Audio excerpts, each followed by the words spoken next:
Support for this episode of Trifles is brought to you by the Baker Street Journal, the leading publication of Sherlockian scholarship since 1946. Find them online at bakerstreetirregulars.com.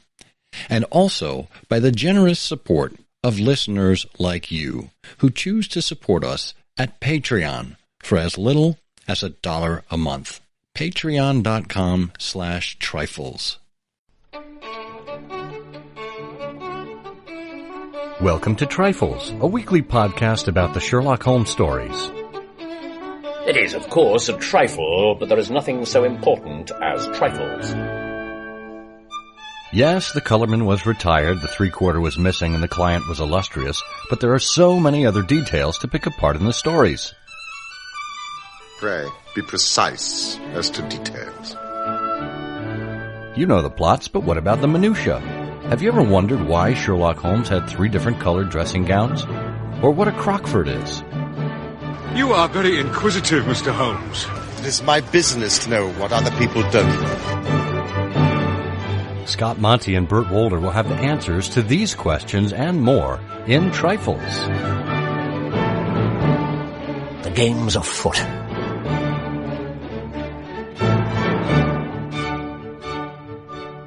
Episode 352, Lions. Hello and welcome to Trifles, the Sherlock Holmes podcast where we get into the detail in the Sherlock Holmes stories. I'm Scott Monty. I'm Burt Wolder. Burt, are you raring to be here?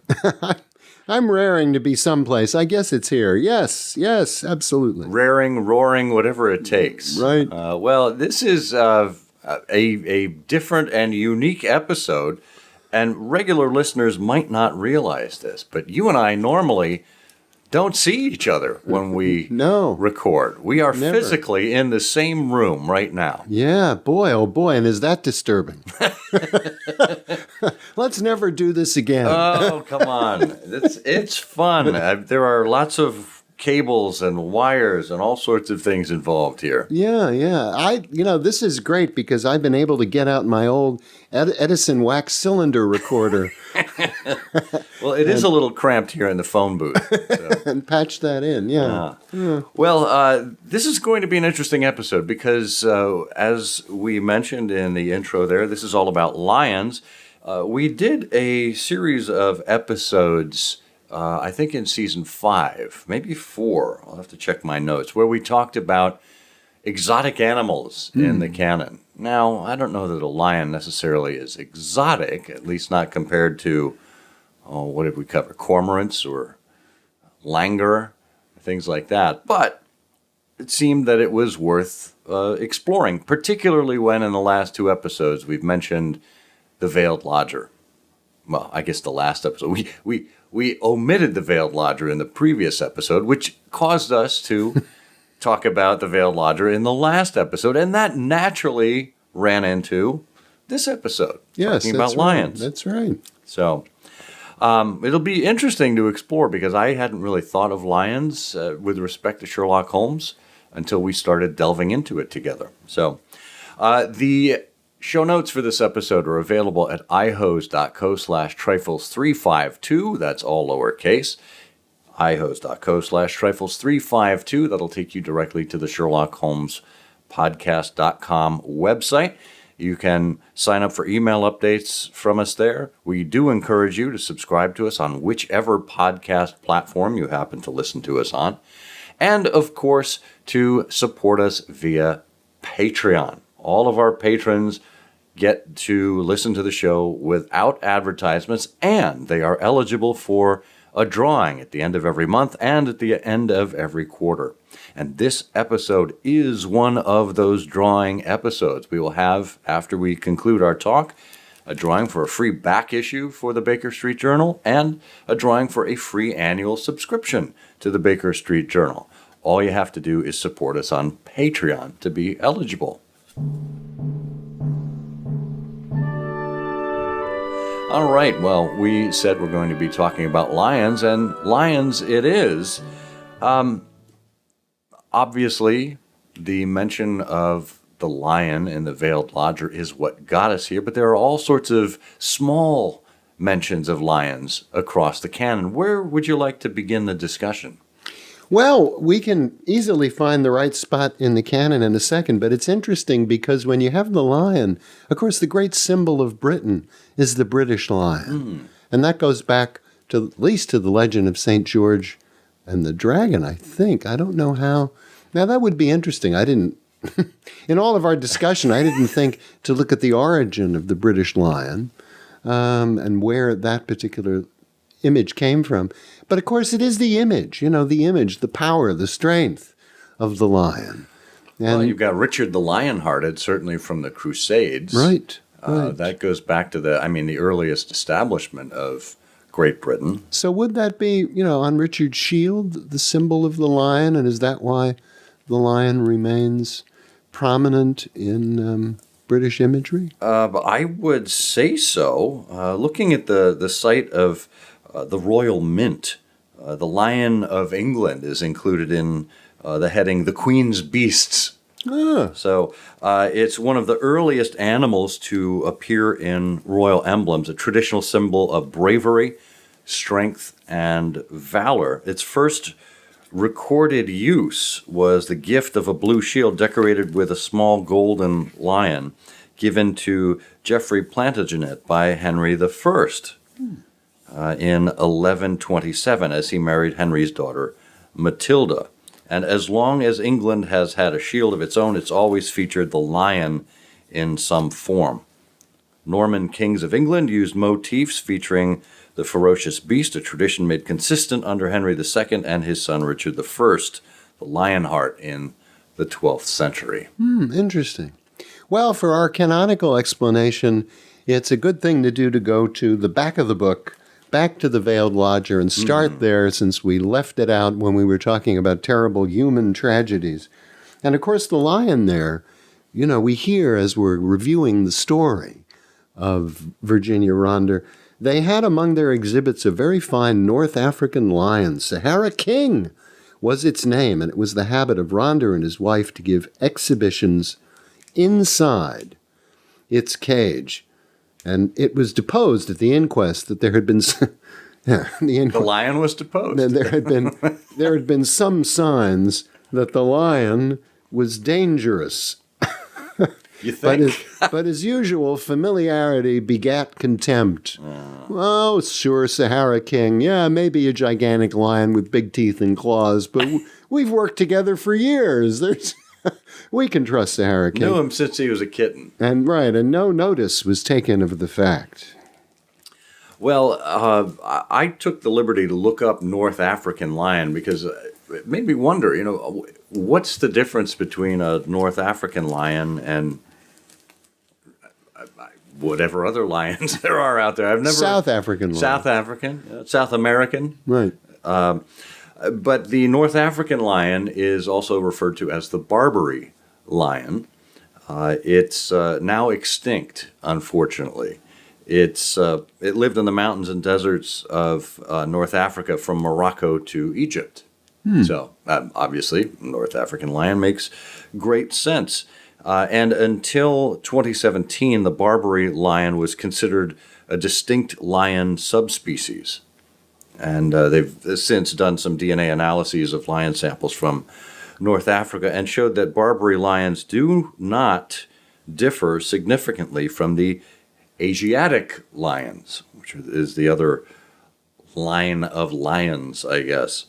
And they fall into the same subclade. Subclade, indeed. Well, and of course, the bloodthirsty nature of the lion and its origins in Barbary must be the root of that display of white and red stripes on the Barbary pole. There you go. For those of you who have visited the Barbary coast. Yeah, I always like to go to the Barbary when I'm on the Barbary coast because, there's nothing quite like the shave you get from, Yeah. Well, speaking of which, if you've been to a Barbary shop, you've seen that blue that glass container of blue liquid. Yes. Says barbicide. Yes. I didn't know that's what you killed the barber with initially. Well, that's actually there in case the barber just loses all hope. Well, having come from a few haircut appointments recently, I can tell they probably did lose hope in my respect. But all these customers, the barber is the first one to say, gee, this job would be great without all the customers. Exactly. So, but as long as we're in Africa, and by the way, there are lions in West Africa and in northern parts of Central Africa. I think that leads us naturally to the Lion King and Simba. Yeah, folks.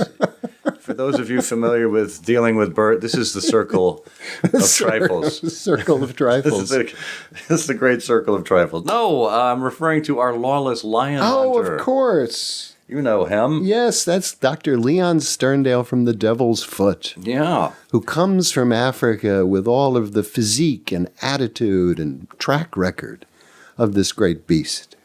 And he was on his way to do...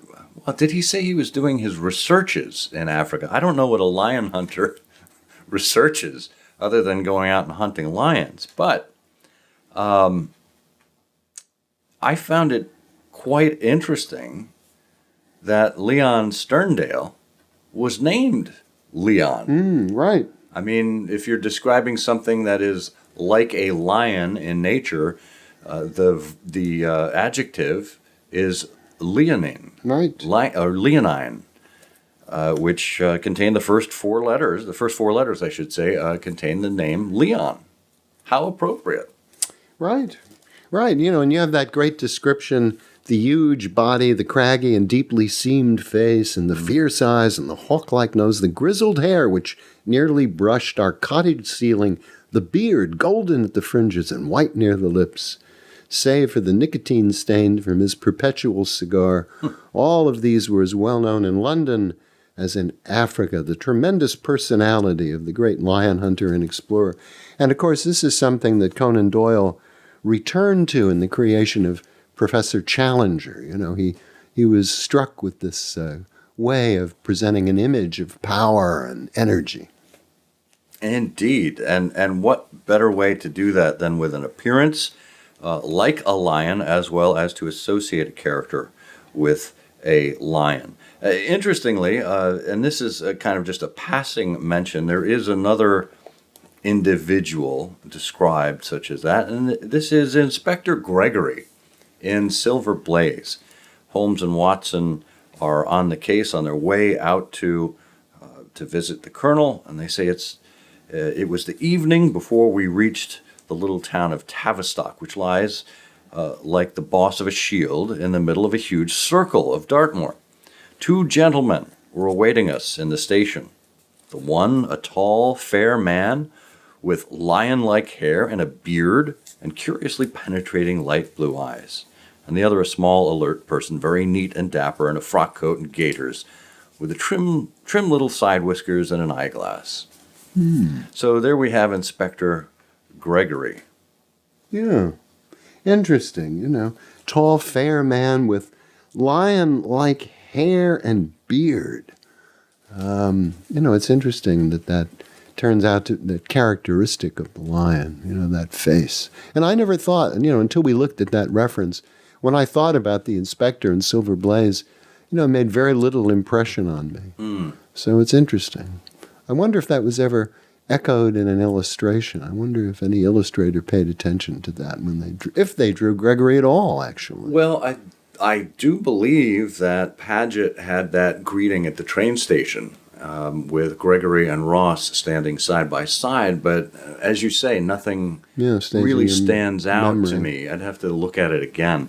I will say that in the Granada series, they did a wonderful job casting Inspector Gregory.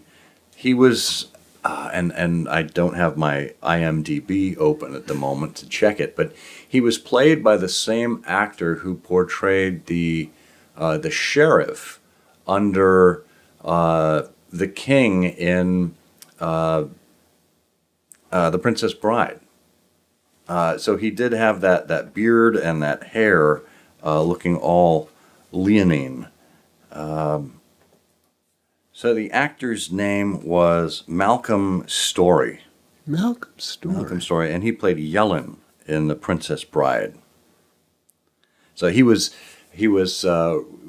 red-haired or fair-haired, had that beard, that kind of mane of hair. It was under his hat mostly, so you didn't notice that. But he did have that very lion-like look about him. Oh, it's wonderful, isn't it? That another reason why the Granada series is so special, that they took that level of care, that something that would have escaped a reader didn't escape them. Yeah.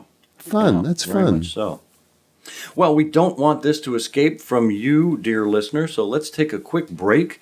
We'll have a listen to a little spot here from our sponsor, and then we'll continue on.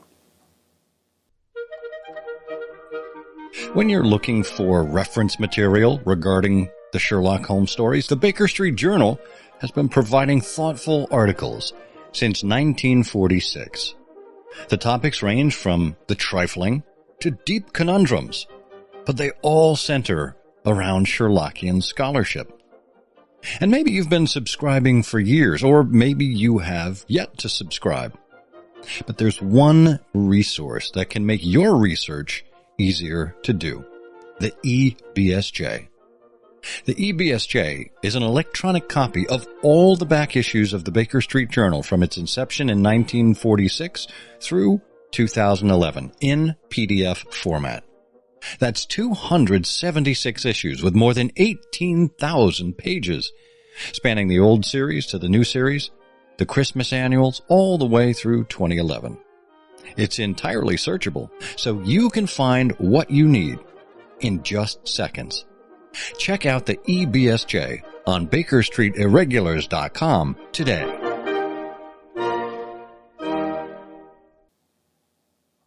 Okay, we're back talking about lions in the canon. So far, we've been to Silver Blaze, the Veiled Lodger, and the Devil's Foot. We have a few more. We do, and now we can go to the front of the book, because many of these references, would escape you. And in fact, in a rare case, they actually escape Bill Goodrich in the good old index, because if you look in his index for lion, you'll find that he's missing 4 or 5 of them. But now you listener, know the actual truth, the complete lion inventory of the canon. Well, in The Sign of Four, yes, we have the first of one of these many references when we are talking about when we're hearing the story of Jonathan Small, and he's recounting some of these events. He says there's a Raja in the northern provinces who has much wealth, and though his lands are small, and much has come to him from his father, but he is of a low nature and hoards his gold rather than spend it. And when the troubles broke out, and this is the point here, he would be friends with both the lion and the tiger, with the sepoy and with the company's Raj. So here you've got the great contrast between, the lion and the tiger, both dangerous but both very different. Yeah, I like that. And again, it's one of these throwaway lines, but it's one that makes it very clear to us, in the natural order of things, in the animal kingdom, the difference between some of the animals. And we see this again in the opening of the Valley of Fear, when Holmes talks about Porlock and receiving the note from Porlock, and why Porlock is important in the big scheme of things and how he fits. And Watson says, well, who's Porlock? Well, Porlock, Watson, is a nom de plume, a mere identification mark, but behind it lies a shifty and evasive personality. In a former letter, he frankly informed me that the name was not his own, and defied me ever to trace him among the teeming millions of this great city. Porlock is important, not for himself, but for the great man with whom he is in touch. Picture to yourself the pilot fish with the shark, the jackal with the lion, Anything that is insignificant in companionship with what is formidable, not only formidable, Watson, but sinister, in the highest degree sinister.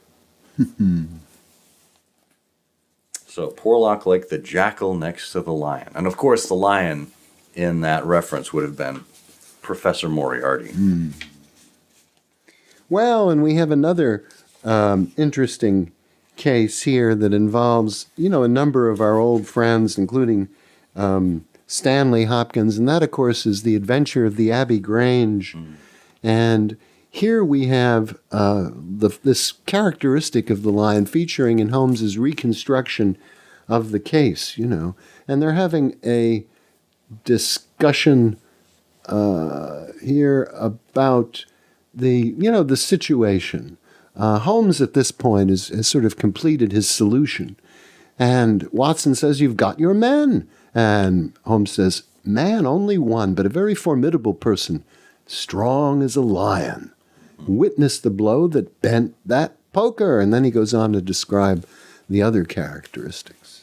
Yeah, and that poker is the one that went through the head of Sir Eustace Brackenhall, like it went through a pumpkin, I think Captain Crocker described it as. So yeah, he was 6'3" in height, active as a squirrel, dexterous with his fingers, but also powerful, like that lion. And back to your initial reference of lion as a symbol of bravery, of power, of Great Britain. In the second stain, the missing document, it was an envelope with a thin one of pale blue color, and there was a seal of red wax stamped with a crouching lion. So that would have indicated that it was of the ownership of the British government, that crouching lion stamp. Well, and then we have Holmes, referring to the pursuit of lions in the Mazarin Stone. There's, this, say what you will about the case of the Mazarin Stone, and who doesn't? There's a case where Holmes is, in this sort of back and forth, boy, almost like it were a stage play, with the Count, where the Count basically asks why he's being pursued. And he says, "Why have you dogged me? Why?" And Holmes says, "Come now, Count. You used to shoot lions in Algeria. Well, the sport, the attachment, the excitement, the danger." So there's Holmes suggesting that it was basically an exciting hunt. Positioning himself much like Dr. Leon Sterndale, yes, the lion hunter. Holmes himself turned into a lion hunter in that case. Well, that must be the end of all of the references of lion in the canon. Surely there can't be another one. Well, there are. How come you're not saying, "Don't call me Shirley"? No. I don't have my soundboard with me. Oh, right. I am serious. Don't call me Shirley. Yes. There is, again, the physical aspect of the lion that was mentioned with respect to none other than Josiah Amberley. Not someone you usually would associate with great physical strength, but his upper body, certainly. He did have that shriveled foot.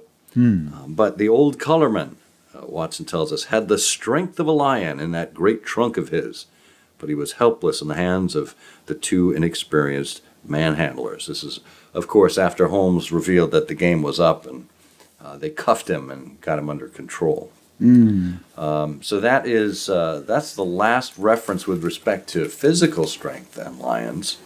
Right. And then, of course, there is just the one more, the famous one that we would really be criticized if we didn't mention, which is in the case, amazingly called the lion's mane. Oh, there is that. There is that slight one. There is that one. There's an entire story where the poor victim is on the shore, and Holmes is describing his sad death, and those glazed, sunken eyes, those dreadful, livid cheeks. He uttered 2 or 3 words with an eager air of warning.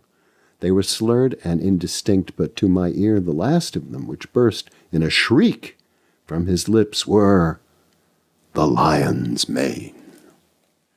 The mane. The lion's mane. Helen. Yeah, so I think that does it for our mentions of lions. So, as we promised you, we do have that drawing for our Patreon prizes. Just a reminder, go to patreon.com/trifles and sign up for as little as $1 a month and support our show. We do have thank you gifts that are sent out for higher level donors, but we do appreciate every bit of support we have. And if there's any question you have about your Patreon membership, if there's missing merch, just let us know. Send us an email at comment@ihearofsherlock.com, and we'd be happy to answer that. So, Bert, I have the portable version of the spinning prize wheel here with me. So. Oh, that's wonderful. Yeah. How many batteries does that take? 83. Wow. Yeah. So it's a little heavy, so I'm gonna go over to it over here on the other side of the room and give it a big spin. Oh, look at those lights. Right? Wow. I know, you don't see those normally. Wow. And we're landing on number 9 for the back issue of the BSJ, and that goes to Pearly Girly 5. Well, Pearly Girly 5, I wonder what happened to the first 4 Pearly Girls. That's a story for which the world is not yet ready. No, it is not, but we will get a back issue of the BSJ off to you. And we're going to give it another spin here.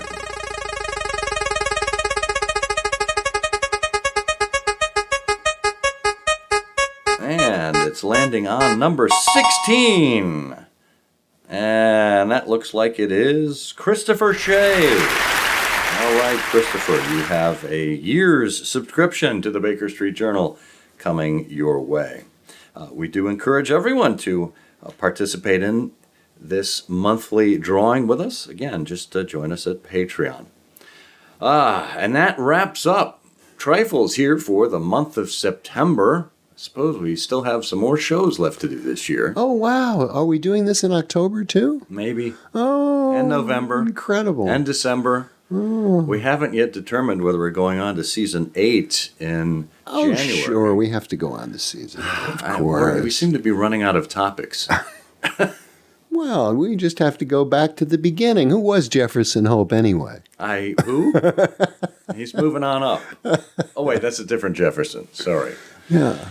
Well, in the meantime, if you have any comments, any suggestions, any way you'd like to get in touch with us, again, the email is comment@ihearofsherlock.com. We would love to hear from you. And I suppose that's just a trifle. It is, of course, a trifle, but there is nothing so important as trifles. Please join us again next week for another installment of Trifles. Show notes are available on SherlockHolmesPodcast.com. Please subscribe to us on Apple Podcasts and be sure to check out our longer show, I Hear of Sherlock Everywhere, where we interview notable Sherlockians and share news of the Sherlockian world. You've taken my breath away, Mr. Holmes. Not for the first time, Holmes. You presume to take the law into your own hands. I have never loved. But if I did, and if the woman I had loved had met with such an end, I might act, even as our lawless lion hunter has done. Wouldn't you?